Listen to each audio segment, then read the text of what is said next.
Okay, so mayong gabi or mayong adlaw kanimo karon nga nagtan-aw ni nga video o atong i-greet atong i-shout out ang atong mga followers from Luzon, Visayas at Mindanao ug kanimo Bradrix Mix TV from Dahili Mabinay, Ilimi Vlog TV from Hong Kong, Sister Katimi Sinyagan from Hong Kong and Sister Lorimi Baez from Cebu. O sa tibok JDC Family o sa JDC Vlog TV Ministry. Salamat usab sa atong mga viewers. Kutob sa maabot sa atong channel, dili lang sa nasod sa Pilipinas kundi na po tayo mga viewers gawa sa nasod. So karon lain na usab nga content ang ato ang pagahisgutan kaning umaabot nga November 8 o 2022, kaning gitawag nila og blood moon o lunar eclipse nga mahitabo daw ang blood moon karong November 8, 2022.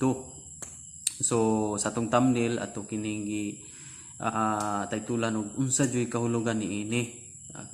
Kitang mga Kristohanon nanglan gud ta nga mag-usisa gyud pag-ayo sa dagan pud sa ato ang palibot, ilabi na gyud sa mga heavenly bodies tungod kay do naman kini connection, do naman kini gisulti sa Biblia for the end times ug unsa kini. So unsa man joy kahulugan niini gitawag og blood moon o kining pagpula sa bulan nga daw sama og dugo.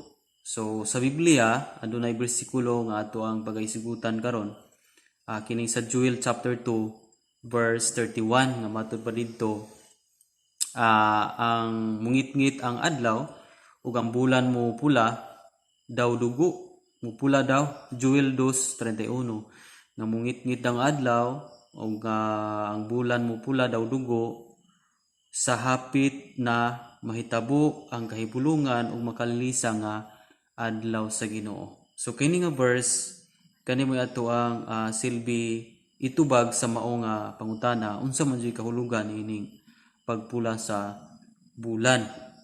No, ang science ga explain sila nga tungod kuno sa pag-involve sa kalibutan, pagtuyok daw sa adlaw, muna nga kung maluyo ang bulan sa kalibutan, mo daw nang naay gitawag og lunar eclipse o moresulta o kini pagka blood moon ya. Matud pa nila normal ra kuning blood moon kay naa joy tuig nga mutunghan ni siya, pero dili ni siya sagad mupakita ang lunar eclipse o kaning blood moon.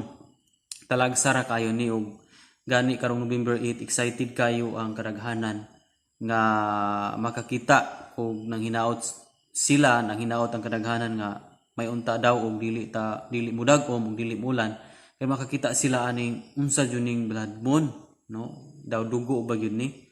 Actually dili gini sa inyon nga murag gyud siya dugo, kundi naay pagka-orange siya and then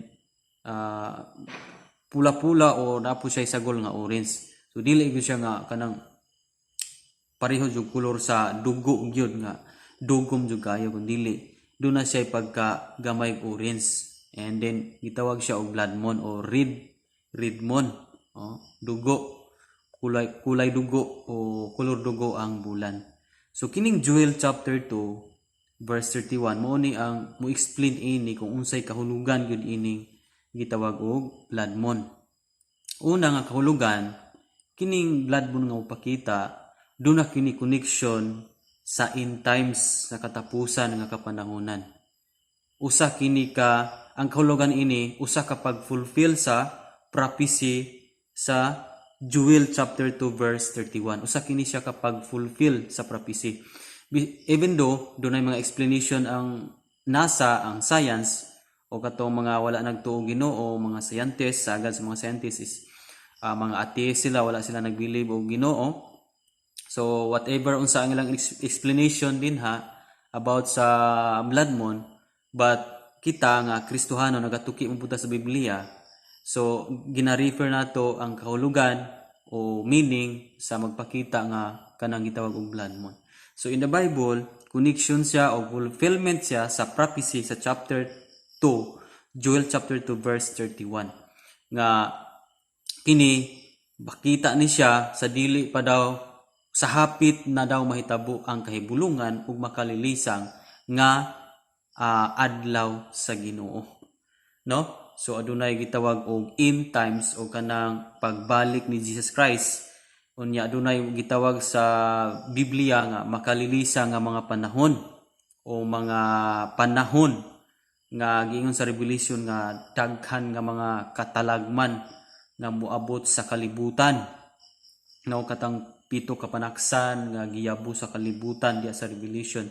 So imo makita in Revelation chapter 6 verse 12 nga naa pud connection didto nga mungit-ngit gyapon ang adlaw unya mupula gyapon ang bulan daw dugo, tong giyabo sa anghel ang panaksan sa kalibutan. So igsoon usa kini siya ka tawag o usa kini siya ka pagpasidaan hilabi na gyud sa mga Kristohanon nga mga nabugnaw sa pagtuo.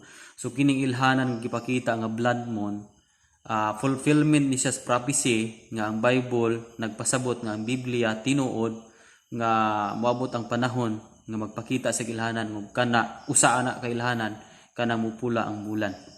Daghan ang gipakita sa Ginoo nga mga prophecy, daghan ang mga propesiya nga gipulpil sa Ginoo, just like for example kini mga linog, bagyo, kamatay, gutom o hulaw sa nagkalaing-laing dapit o gira, mga propesiya na siya nga nagkatuman o nakita ni nato karon sa atong palibot.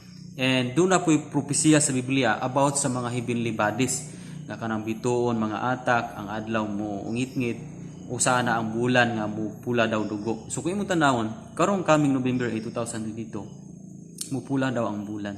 So di ba mao na ni ang fulfillment sa chapter 2 sa Joel 31. So kay nagpakita naman ni sa igsoon nga ilahanan unsa may bot pasabot ini natong mga Kristohanon, unsa may abot isulti sa Ginoo niini. Dapat kita mga Kristohanon nga mangandam.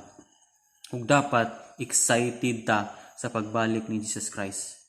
Pero ang hitabo karong panahon na natuman ang giingon sa Matthew 24 nga in the last days daghan unyang mabugnaw sa pagtuo.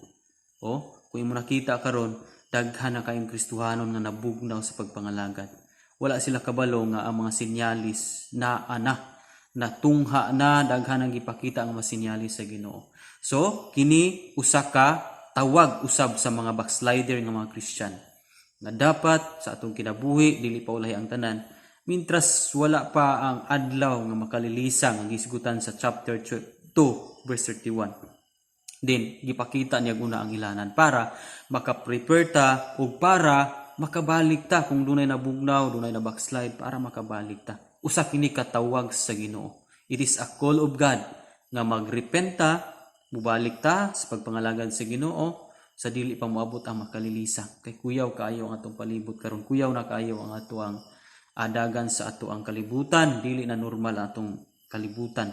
Daghan na kay mga panghitabo nga gitagna sa Biblia. So mao lang kini ang kahulugan sa blood moon, sumala sa pulong sa Dios. Usa ka fulfillment sa prophecy, usa ka pasidaan nga mangandam ta, ug usa ka tawag niadto mga nabackslide ug mga nabugnaw nga sila mubalik sa Ginoo. So kung ikaw karon igsuon, usa ka Kristohanon nga namugnaw imong pagtuo, pagpangalagad, luya ug wala nay gana, igsuon kinahanglan ka magampo, kinahanglan ka mubalik sa tilan sa Ginoo. Kinahanglan karong panahon na atas kalig-on diha sa pagpangalagad sa Ginoo. Dapat huna-hunaon nato nga kini mga sinyalis usa ni siya kapasidaan nga ang pagbalik sa Ginoo, connection sa end times, grabe gyud makalilisang. So kung wa tay Ginoo in the end times, kung magpalayo ta sa Ginoo, kung mabackslide ta, magparayon ta sa atong pagka-backslide, dili ta mobangon, then unsa may mahitabo sa ato ang pagpangalagad sa Ginoo. Muna igsuon ayaw sayangi ang panahon. Dunay dakong chance ang ihatag kanimo ang Ginoo. Kung ikaw karon wa pa nakasugod og pagpangalagad sa Ginoo, dapat mangalagad ka na. Usa kini ka sinyalis, gitawag ka, ikaw ako gitawag, mubalik sa tilan sa Ginoo. Munang balik na igsuon, ayaw pagpanuko. Kung unsay imong kabisihan karon, tagkaig panahon ang Ginoo. Kung unsay imong mga gimbuhaton sa matag adlaw hinumdumini, wala tay mahimo sa tong kinabuhi kung walay Dios nga ato ang manuluwas. So mao lang ni ang kahulugan sa ato ang topic nga karong coming November 8 nga gitawag nila og blood month. So salamat Kung bago pa kanina nga channel, just click subscribe and the notification bell para next video ma-shout out ka and ma-update ka sa mga next pang mga video. O ingon man,